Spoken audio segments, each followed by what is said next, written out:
जवाहरलाल नेहरू के कार्यकाल से ही न सिर्फ फोन टैपिंग के आरोप लगते रहे, बल्कि फोन टैपिंग होती भी रही।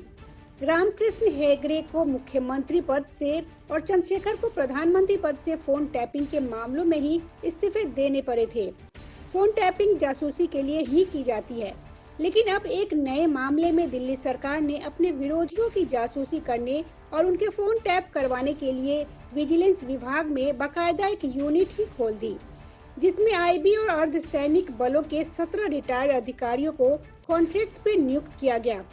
जब विजिलेंस डिपार्टमेंट को पता चला कि यह यूनिट तो राजनीतिक जासूसी के लिए बनाई गई है, तो डिपार्टमेंट की शिकायत पे मुख्यमंत्री ने आनन फानन में यूनिट ही बंद कर दी।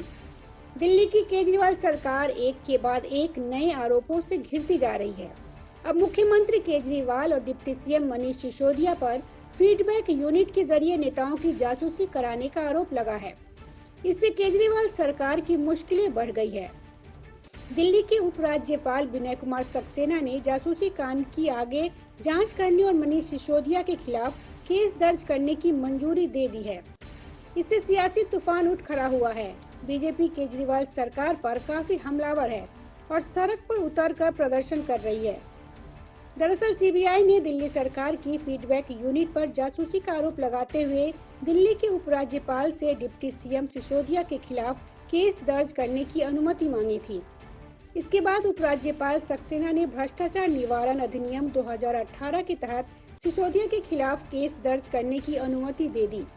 सीबीआई को शुरुआती जांच में सबूत मिले हैं कि फीडबैक यूनिट ने राजनीतिक खुफिया जानकारी इकट्ठा की थी। यह जानकारी सामने आने के बाद बीजेपी ने दिल्ली सरकार के खिलाफ कई पोस्टर जारी किए हैं। पार्टी नेताओं के मुताबिक मुख्यमंत्री अरविंद केजरीवाल और उप मुख्यमंत्री मनीष सिसोदिया इस फीडबैक यूनिट को हेड कर रहे थे और ये अपनी सुविधा के मुताबिक दिल्ली वासियों की जासूसी करा रहे हैं। बीजेपी ने तस्वीर शेयर कर सीएम केजरीवाल और डिप्टी सीएम सिसोदिया पर निशाना साधा है। दिल्ली बीजेपी के आधिकारिक ट्विटर हैंडल से एक तस्वीर शेयर किया गया है। इस तस्वीर में दिल्ली के सीएम केजरीवाल और डिप्टी सीएम सिसोदिया को जासूस के रूप में पेश किया गया है। इस तस्वीर को शेयर करते हुए बीजेपी ने लिखा, आप ही निकले असली जासूस। आपको बता दें कि इससे पहले बीजेपी सांसद मनोज तिवारी ने मीडिया से बात करते हुए कहा था कि दिल्ली की सरकार के deputy CM Manish Sisodia feedback unit के बहाने राजनीतिक नेताओं की जासूसी करते हुए पकड़े गए। दिल्ली के टैक्स पेयर के पैसे से दिल्ली का विकास कार्य करने के बजाय अवैध रूप से जासूसी करवाई जा रही है।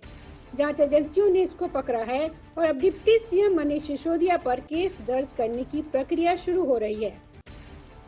Bureau report, public news.